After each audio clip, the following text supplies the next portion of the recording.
Actually मैं truly बताऊँ ना तो क्रिस्टोफर नोलन का जो नाम है ना वो खराब हो चुका है। वो इस तरीके से खराब हो चुका है कि कुछ भी ऐसा कॉम्प्लिकेटेड आएगा ना कि जो एक बारी में समझ में नहीं आएगा, वो वाली पिक्चरें वो बनाता है। तो क्या ओडिसी भी उसी जोन के अंदर जाती है, क्या ये सिंप्लीफाइड है? मुझे लगता है कि पूरे वर्ल्ड के अंदर अगर किसी को ये मूवी सबसे इजीली समझ में आएगी ना, वो हिंदुस्तानी को समझ में आएगी क्योंकि इंडिया के अंदर भी ना बड़ी भगवान वाली फिल्में, माइथोलॉजी वाली फिल्में आजकल बड़ी चल रही हैं। तो वहाँ के बहुत सारे एलिमेंट्स यहाँ पर जब आप देखोगे इस फिल्म के अंदर, आपको इजीली रिलेटेबल लग जाएगा। ये ग्रीक माइथोलॉजी के ऊपर बेस्ड है। जैसे कि इंडियंस होते हैं उनको पेगन्स बोला जाता है, यानी कि वो बहुत सारे गॉड्स के अंदर मानते हैं, बहुत सारे गॉड्स को वर्शिप करते हैं। वैसे ही जो ग्रीक माइथोलॉजी है वहां पर भी बहुत सारे गॉड्स को माना जाता है। और यहाँ पर जो स्टोरी है और जो एक्टर्स है उनकी चॉइसेस बहुत अच्छी है। वो कैसे लिंकेज है वो मैं आपको रिव्यू के माध्यम से भी समझा दूंगा। तो स्टोरी है, ओडिसियस की कहानी है। किंग है और थोड़ा सा एरोगेंट हो जाता है, उसका दिमाग भी बहुत ज्यादा तेज चलता है। एक ट्रोजन वॉर जीत के आता है और उसके बाद किसी वजह से उसका जो डिशुम डिशुम है एरोगेंस की वजह से सी गॉड से हो जाता है। अब सी गॉड बोलता है बेटा तू आजा मेरे लपेटे के अंदर। 10 साल तक वो स्ट्रगल करता रहता है घर जाने की, और उसकी जो भी हिम्मतें भगवान तोड़ सकता है किस्म से वो तोड़ता है। चाहे वो उसके लोग हों, स्ट्रॉन्ग हो, आइलैंड पे अलग से रहना हो जिसके अंदर वो अंडरवर्ल्ड से लेके काफी सारी चीजें उसको देखने को मिलती हैं। बहुत सारे क्रीचर्स से उसका सामना होता है, ये सारी चीजें होती हैं। और पैरेलली जो वो दुनिया छोड़ के आया है, यानी कि उसके घर के अंदर एक अलग स्ट्रगल चल रही है जहां पर उसका छोटा बच्चा भी है जो ऑब्वियसली बड़ा हो गया है। और साथ साथ में जो उसकी क्वीन है वो कैसे वो साम्राज्य संभालेगी, वो एक अलग से स्ट्रगल चल रही है। ठीक है, अब इनके जो कैरेक्टर्स है वो काफी ज्यादा जो है ना, मेरे ख्याल से सोच समझ के क्रिस्टोफर नोलन साहब ने इसकी पिक्चराइजेशन जब सोच रहे होंगे तो उन्होंने लिए। जैसे बॉर्न आइडेंटिटी था ना, उसके अंदर मैट डीमन थे। अब उनको ये जो फिल्म दी गई थी उसके अंदर वो अपनी ट्रू आइडेंटिटी ढूंढ रहे थे। तो आप ये समझ लो कि ओडिसी के अंदर भी वो अपनी ट्रू लॉस्ट आइडेंटिटी ढूंढ रहे हैं। सेल्फ डिस्कवरी का मामला है जिससे ये जो शराब है ये सारा निकल जाएगा। वो क्या है वो आप मूवी के अंदर देखोगे।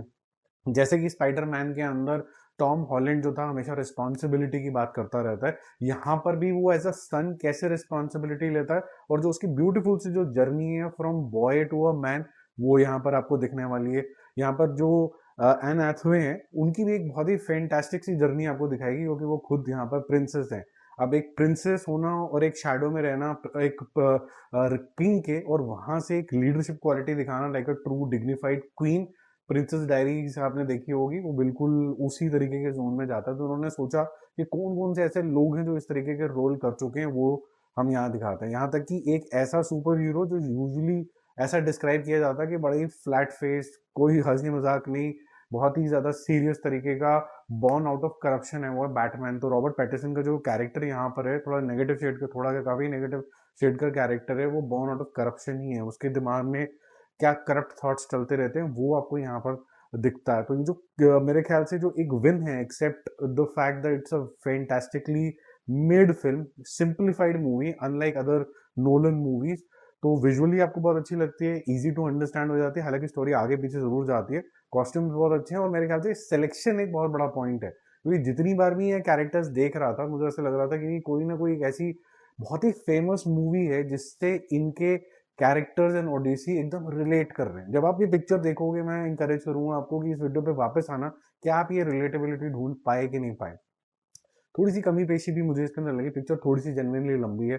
आपको बीच में थोड़ा बहुत ऐसा लगता है कि ये ड्रैग हो रही है।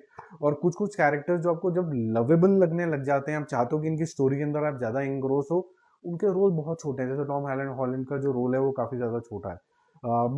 रॉबर्ट पैटिसन का जब आपको ऐसा लगता है कि रोल थोड़ा सा ज्यादा भिन्न जोन में जाने लगता है, तो अचानक से वो स्क्रीन से गायब हो जाता है।